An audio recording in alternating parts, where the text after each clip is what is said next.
Hi, I'm Benton Stokes. And I'm Elane O'Rourke. And this is Cocktail Theology.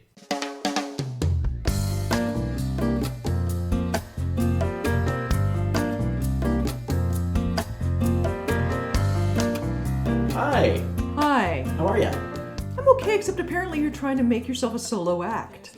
A solo act? How's that? Well, my mic wasn't working a moment ago. And I don't know whether you're responding to a listener letter or... I see. But, we all know that I am the more important person in this pairing. Is that true? It is true. It is true, apparently. Or at least I think so. Although I could be wrong. Oh, heck. I'm going to have to go think about this and prove my worth.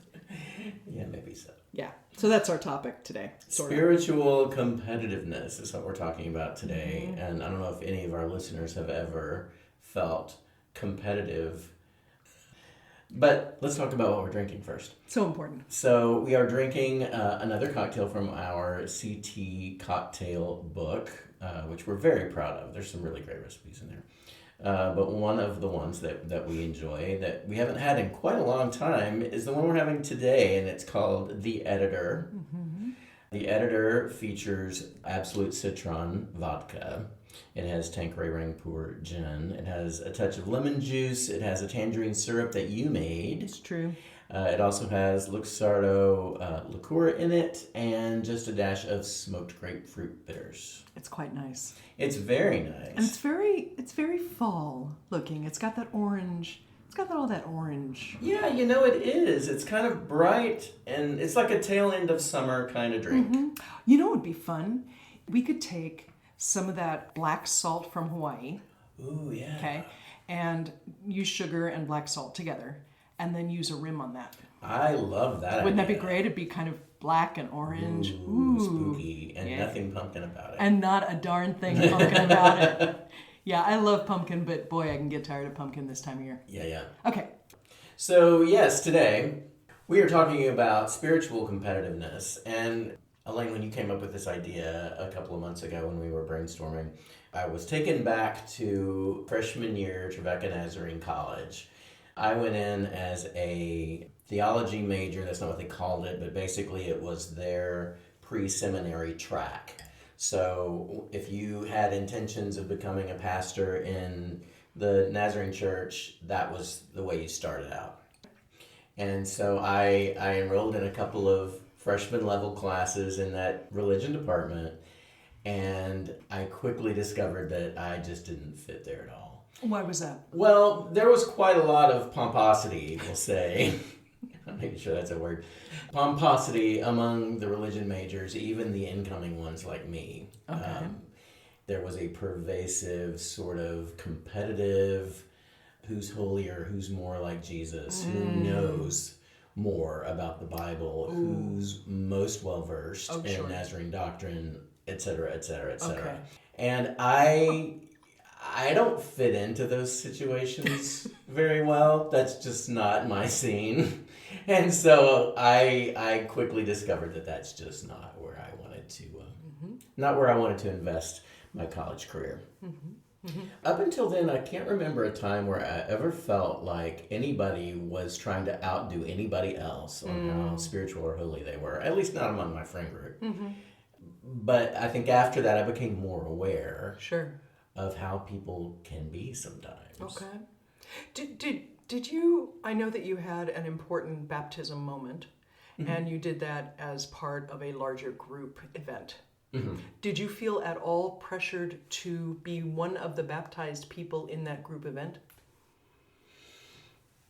I don't think so. Okay, because that's that kind of comparing oneself to others and deciding whether one is holy enough, whatever the thing is. So that peer pressure one can also have that, right? Right, absolutely. Yeah. I do remember, because in the church that I grew up in, they're very much about going forward and praying, and there's always a time of invitation at the end of a sermon, to come on up and pray over whatever, either to accept Jesus or to just pray over some issue in your life, whatever. Mm-hmm. There were people that were always going forward. And you thought either A, they're really trying to be holy. Right. And maybe I should be going forward more. Okay. Or number two, they're really just a mess. Right. Or three, they want to be seen as which is just, right? Or at least seeking to be holy, Exactly. which is its own version of I'm. Well, yeah, and that's a biblical problem, right? Yeah. Jesus talks about those who wander the streets in their long robes wanting to be acknowledged, right? It's the same. It's the same thing. Right. Yeah, I admit that I came up with this one because I have this problem. I admit this. I confess before all of our thousands of listeners that I have this problem. And what's kind of funny is I don't think of myself as a competitive person. Like, I don't care about games that much. I've played sports, but I don't care. You know what I mean? I don't, Right. However, this is where my competitiveness comes out. I think this is the best example of how crazy this can get. Okay. That I can give you. Yeah. Okay. So, as you know, I spent a number of years as a practicing Zen Buddhist, including going up for weeks at a time in meditation at Mount Baldy. And, when I was first in formation for that, I was comparing myself to others in an understanding that I had a lot to learn. And that I wasn't comfortable doing this. So it was that kind of comparison. Mm-hmm. But I remember quite a bit later, I went to a meditation group. I want to say it was at Mercy Center, which is a local Catholic but very wide open retreat center. They do a lot of East-West stuff. Okay. And it may have been somewhere else, but the way I remember it is it was there. And I went to this group of Christian Zen meditators. And, I took my place and everything. And I realized probably 20 minutes into the meditation that I was feeling very proud at what a great meditator I was. and because your mind wanders. I mean, that's part of meditation, right? Your mind wanders. And then I remember distinctly opening my eyes to see how other people were doing. And I've done this too. I mean, I've done this in yoga, right? Where, it was like, okay, how's that person doing? Oh yeah, I'm better than that. Okay. Yeah, I've totally got my Satori on right now. Which is just, it's so telling, right? Yeah. But there's also the kind that can really become insidious. And to me, that's the kind that either makes one always feel ashamed that one isn't doing enough for God, or that others are more likely to go to heaven. And the problem is with that one is that it's easy then to swap positions, right? Yeah. As soon as you start feeling either much worse or a little better, it's like, oh, poor Matilda. Yeah. Bless her heart. Bless her heart. Yeah. It's going to be sad when my car runs into hers because I've been swept up. I think there's something in paying attention to not only the competitiveness, but the desire to acquire spiritual whatever. Oh, yeah. Right? Mm-hmm. Because it can become a crazy goal just like money is, just like position is, just like any of those things. Yeah. No, you're exactly right. When I was in high school, I was very, very disciplined about reading my Bible. I read a chapter every night. It was part of my nightly regimen, along with push-ups and all of my dental work that I had to do with the water pick and the brush, because I had braces on braces. I mean, it was really pitiful. But I had this whole regimen that I did at night, and all of it wasn't just the Bible reading, but I think all of it made me feel better. And not superior exactly. Mm-hmm. Maybe superior to other versions of myself. Hmm. But I don't think I was trying to be superior to anybody else. But maybe I was. I don't know. But I do think that even in youth group, I was aware that between like the Bible quizzing stuff that I did and the music competition stuff that I did and the trophies that I won and all that kind of stuff, I think there were times, sure, when I felt like, I've kind of got my stuff together. Mm-hmm. And I will say, too, that once I got to Trevecca and I saw the behavior of the buffoons in that class, I think even then I thought, I've got my stuff together because I'm not like that. I'm not like that, beating my breast. Yes, right. To quote scripture. Yeah. Right. So right. That's really interesting. I never really thought about it before, but I think that's actually true. Yeah. I think, in fact, I probably did feel a little bit superior because I didn't feel like I needed to do that. Right. To prove anything. Right. There's a difference between security. Mm-hmm. Okay. I know I'm good with God. And that sense of, I know I'm good with God. Yeah. Right? And that's they're different. And of course, you can only tell what's going on inside you. You can never tell what's going on inside anybody else. Right? One of the classes that my husband and I had when we were in seminary. So the seminary we went to was part of a consortium of a number of seminaries. Okay. And ours was extremely on the far liberal, maybe not even quite Christian side of Christianity. But there was also an American Baptist seminary.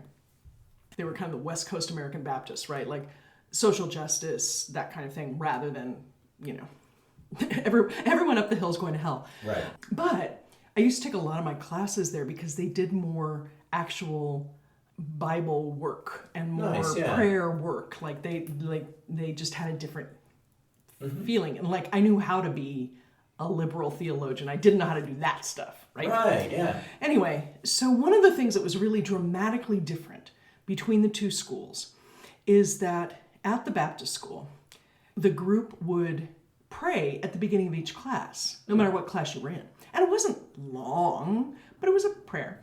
And the teachers in some classes would say, okay, who's going to do the prayer today? And all those lovely Baptists would leap over each other. Lurch at the chance. But see, here's the thing. For me watching, there were those where I was like, oh God, please just shut up. Mm-hmm. But otherwise, for me, it was so encouraging that they weren't afraid to pray publicly. Yeah. Right? Because of where I was coming from. So I felt zero competitiveness, right? I felt like, okay, wait a minute. They're more comfortable doing this stuff than we are. What can I learn from that, right? Yeah. But I am sure that if one were one of them in that class, one would have been, dang it! Theodore beat me again! Whatever the thing is, right? Yeah. But it's, again, perspective is interesting. Yeah. I don't know if you remember when we visited our friend Mark Skendrat in San Francisco some time ago. Yes. And we were talking about spiritual formation. Of course, he has such an interesting background, but one of the things we share is Dallas Willard, right? Mm-hmm. I don't know if you remember, we were walking through the streets of San Francisco, and he's an extrovert. He turned to me at one point and said, this is not an exact quote, but something along the lines of, when did we start equating holiness with Enneagram 5? Meaning contemplative, focused, quiet, INTJ, the thinking, that kind of person. Mm-hmm. And I think we have that, right? I think there is the challenge where either, depending on where you come from, the loud, extroverted pastor who is not afraid to say anything anywhere except very carefully crafts what he's going to be saying, and it's always a he, or you've got the monk. And the idea that if you're holy, you're one or the other of those. You're more contemplative. You're more thoughtful. You spend more time in prayer every morning and every evening. And you speak in dulcet tones. And nothing disturbs you. Right. There is no political reality. There's only the heavenly reality. Right? So we have that. Okay? Which could make the rest of us feel like total losers. Right. Because if you're not basically that person, that's not going to work for you. No, it's not. It's not going to get you closer to God. Mm-hmm. It's not going to do any of those things, right? Just as if if you're not one of the buffoons, to use your word, who wound up being pastors and are now, I don't know, driving buses or whatever they're doing, if you're not one of those, you can also feel like, I can't pray in public, right? I mean, we know, we've worked with a lot of folks who even within our little small group won't pray out loud because they don't feel like they know how. Yeah. And it's because all they've done is listen to professional prayers. And I would Yes. include myself as a professional prayer, you as a professional prayer, Yeah. Yeah. But it's that sense that can be just completely debilitating in your relationship with God, yourself, others, all those things. Yep. How long can you spend on your knees? Right? It's dangerous. And, I think that kind of competitiveness can properly be called sin because it's life-destroying. Yeah.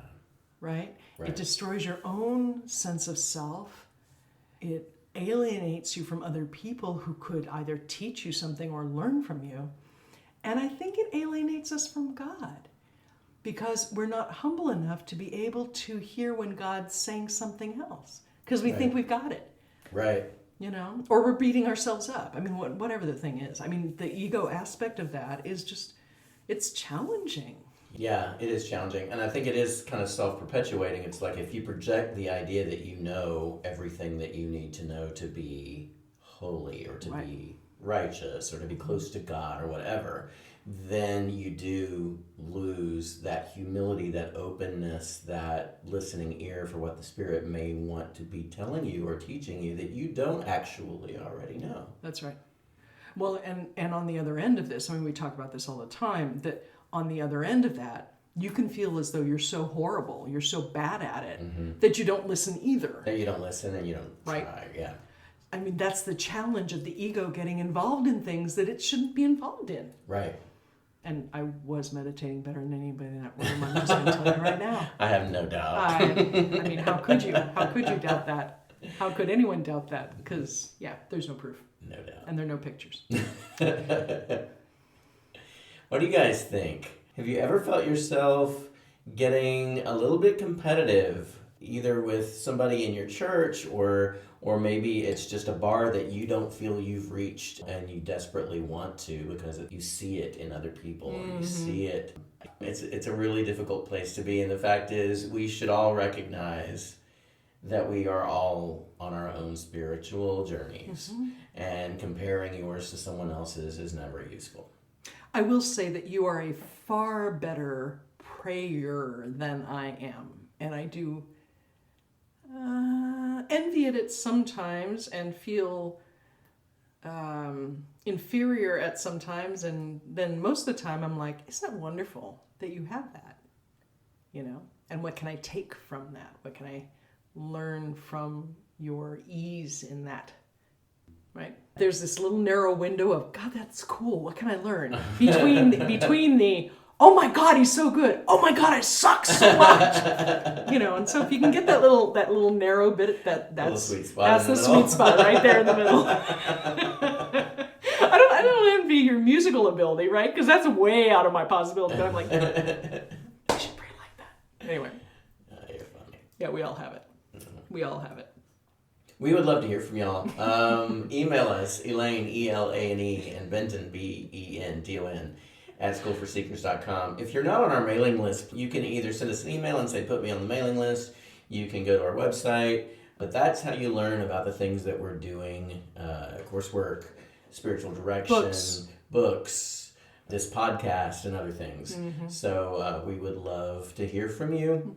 We are always looking for ideas for episodes. We're planning season 4, which will start next year, and we're already excited about that.